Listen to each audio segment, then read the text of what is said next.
Hello folks, it's A Automotive Reviews. And what we have here is the first review for the 2020 Ferrari Roma and also the first drive. Now this car is elegant design. It's just awesome. Everything about it is like beautiful Italian engineering. Could this be the future for the car? Something that is difficult to justify? We certainly hope not, because then we wouldn't have cars like the new Ferrari Roma, or as the Italian company likes to call it, La Nova Dolce Vita, the new sweet life. This is the new Ferrari. Awesome. And every angle of it is just awesome, and how sweet it is. From its athletic and elegant design to its dirty V8 engine and the playful nature, is something to love. And that's what Ferrari is all about with their new forward design. They're on the top of technology. It's easy to think of it as being a Portofino coupe, but it's not. Not entirely anyway. 30% of the chassis is carried over. And there are other elements that come from the convertible Tourer. But the Roma is a GT that sits very much on his own terms of design and most of his engineering. And boy, is it elegant. Just look at that. This is the first drive of the Roma. Now the exterior design is sharply dressed. It's inspired by the Grand Tourer of the 1960s. The Roma looks modern, but still features some elements of classics automotive design. Even the traditional shields have been removed to invoke the Ferrari of the 1950s. I used to wonder why the shields were gone, but now I see why. Although they are the option though, the designers have tried to keep the side profile so simple, in fact, that the turn signal design and the front wheel arches look like a dirty smudge. The shark nose at the front is a tricky piece of design.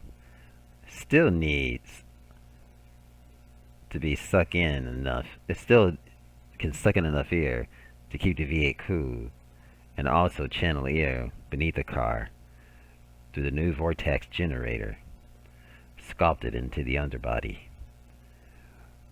The first up Ferrari GT car, the grille is flanked by narrow headlights and a thin strip LED daytime running light.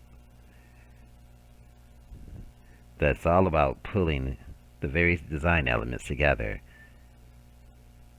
in a theater of tension, which makes it sit very awesomely. I mean, just look at that grille. It just, it became a part of the design. It's not a separate element. It's the same material that makes the front end where you see the Ferrari insignia goes right into the grille. There's nothing like this, folks.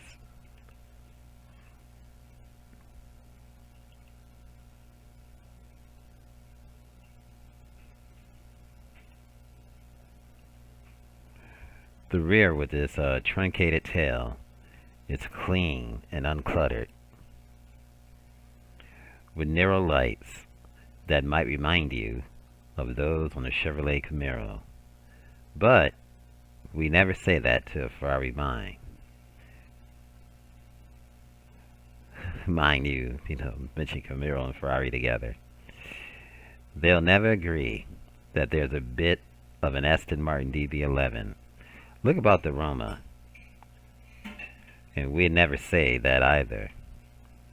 There's a discreet spoiler just below the rear window that automatically adjusts to one of three positions to generate up to 95 kilograms of downforce. It's important to stress the word automatically because there's no button to raise it itself, so you can't do it at your own whim. The engineers wanted it to do what it's designed to do, not be raised because someone thinks it looks cool. But if I owned it, I would want to raise it because sometimes I would be like, I would want it to look cool. And it doesn't, in case you're one of those people that want to look cool like me. Ferrari said no, no, no. The head of design at Ferrari, Flavio Mazzoni, describes it as Formula One, an evening attire. We get that. It's a certain elegant, but beneath that smooth exterior is a sporty number. Maybe not quite as an F1 car, but there's definitely an athletic within this car.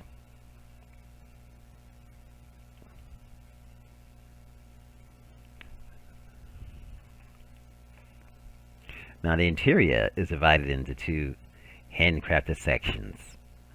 For the driver and passenger, it's dominated by beautiful leather, the least digital screen technology, plus there are two small rear seats that add to the GT character,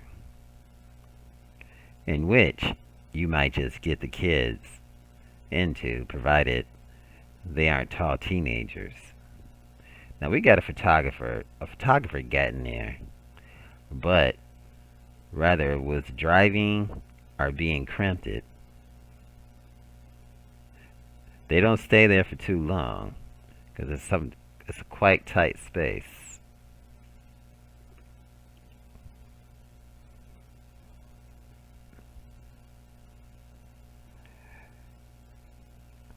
So the fit and finish is just have been improved relatively recently. Ferraris, all the thin leather trim pieces feel top notch, and the components, they all fit snugly right in there like they belong, or the engineer gave it a lot of thought when they put everything in its place. What is also very noticeable is the 16-inch instrument cluster. Now, that's a part of the human-machine interface, and so it should be, because it contains all the essential info. Now, the human interface, that comes from the new Lamborghini Huracan Evo. Started using these words, the HMI. Ferrari also uses it. It's adjustable, so you can have more maps, less speed info, or vice versa, and in between. It's controlled by a touch-sensitive pad on the steering wheel. And where you'll find other essential controls to try to avoid you being distracted elsewhere when you're driving this beautiful machine.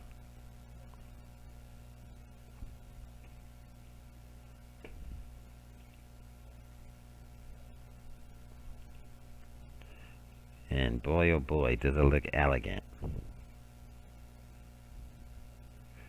You do have to use the center console screen to adjust the climate control and some of the vehicle settings, though with no haptic feedback and a slight hesitancy to respond at times. It's probably best left to the passenger, who, by the way, have their own touchscreen, as you can see here, in front of them to control the audio navigation. See just how fast you are driving before punching you on the shoulders and telling you, whoa, whoa, slow down a little bit. My controls are well laid out, although in typical Ferrari style, many of the buttons are a little different to the layout of rivals, like the Porsche and the Maserati. It's all the first Ferraris to use the voice activation command. It's a GT car, so you have between 9.6 and 12.18 cubic foot of cargo space in the trunk. There's a useful ski flap probably not so much for skis, but the golf bag are slightly longer items. You'll get a couple of whole of the handbags, perhaps in the trunk, but nothing large, and no doubt a tailor luggage set will be available, so you'll be able to get the Ferrari luggage, and that luggage will look cool. And as you can see, this is the trunk space. You'll definitely be able to fit, you can fit a lot in there. Just get some duffel bags and just cramp them in. Or you can put it in very gently, and then you can just cramp your stuff in. You can put your wife's stuff in gently. When it comes to put your stuff in, you just throw it in there. So this is the first look at the luggage compartment of the Ferrari Roma. Now the athletic muscle is hidden beneath the classic power bulge and the high arches. The now familiar turbocharged V8 is updated for the Roma to produce 612 horsepower between 5,750 and 7,500 RPMs and 560 foot-pounds of torque at 3,000 to 5,750 RPMs. Ferrari claims a 0 to 62 miles per hour time of 3.4 seconds and a top speed of 199 miles per hour. Thanks to a new exhaust where the engineers have removed the silencers to fit in gas particulate filters. The engine meets the very latest emission regulation. It also has a new bypass flaps to give the V8 deeper vocal cords, but you need to push the new rev needle quite high to get the most out of the sound. The Get Drag 8-speed DCT gearbox has been developed from the one used in the SF90 Stradale. N is lighter and faster than the old 7-speed. The ratios are not quite as harsh as the SF90, though even in race mode. Talking of which, the Roma is the first Ferrari GT to get a race mode, and the first with the first steps in the Menatino wet, comfort, sport, race, and ESC off. And as you can see, this is the Melantino. It doesn't say actually, but you'll see the prompts. You know, you'll see the different prompts when you go through the speedometer. It'll tell you what, you know. Of course, it says ESC off, but it'll tell you all the different features as you click through there in the readout. And I believe the readout's in the right. Don't quote me on that. Now, driving impressions. Now, making a proper GT car is not straightforward as you might think. You can squeeze a couple of occasional use seats in the back, make sure the boot will store a leather clad bag, and ensure is all comfortable. But a GT has to have multiple personalities. More so than any sports car, Ferrari has done an impressive job, especially with this Roma. It's civilized enough to drive through sleepy villages without disturbing the locals, and apart from some of the dreaded low-speed gearbox jutters from the DCT in traffic, it's generally cope with congestion fine. If you want to drive across the country, or even multiple countries, then it'll gladly oblige and head to some roads, some good roads. You'll find the shark nose hides some sparkling teeth. Dial in sport and race mode. Prep yourself properly in your seat, and then drop a gear and go for it.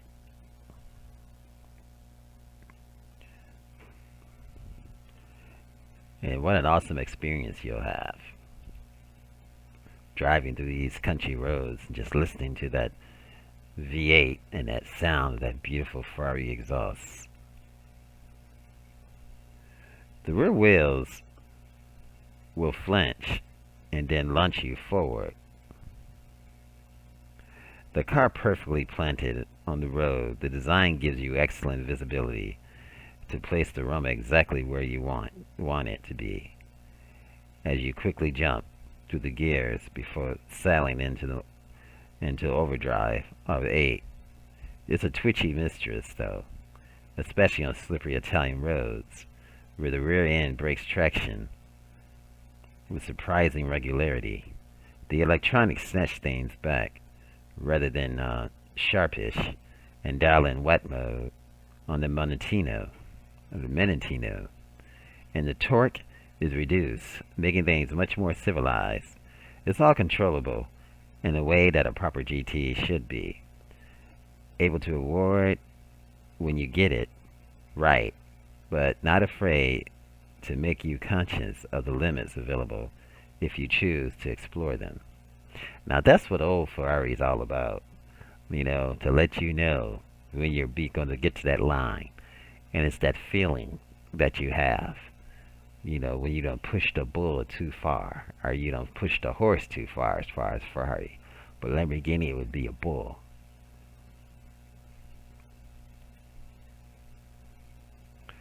So this is the pros. The price of the car is a whopping $222,000 and $630. Now, it's going to be available as a 2021 model. It's first time in the US. Plenty of personalization available to make it your own. The colors for you to choose. So you're going to have many choices with this beautiful, beautiful car. Now, a GT that drives as good as it looks. Now, for many drivers, the fact that the Roma has a definite playful side to it will appeal greatly, and it's easy to enjoy. The full complement of torque, but the main thing is that the Roma is happy, doing whatever you ask of it. Want to cruise? No problem. Want to blast through a twisty mountain road? No problem. Want to take the kids to the school? No problem. Well, you might have a problem trying to fit them in. It does fit the criteria of a proper GT, and it does so while looking awesome and beautiful, delivering just the right amount of usable power and usable tech. Ferrari would like you to think of it as a slightly understated, and perhaps that's true compared to the other Maranello models, but it certainly received its fair share of second glances. And if that's anything to go by, Ferrari has created something rather special. And boy, oh boy, this is awesome. Folks, this is AO Automotive Reviews, bringing you the Ferrari Roma and this first review. Thanks for watching. Remember, like, share, and subscribe. If you enjoyed this video, give it a thumbs up, share it with your friends, and subscribe for more interesting videos.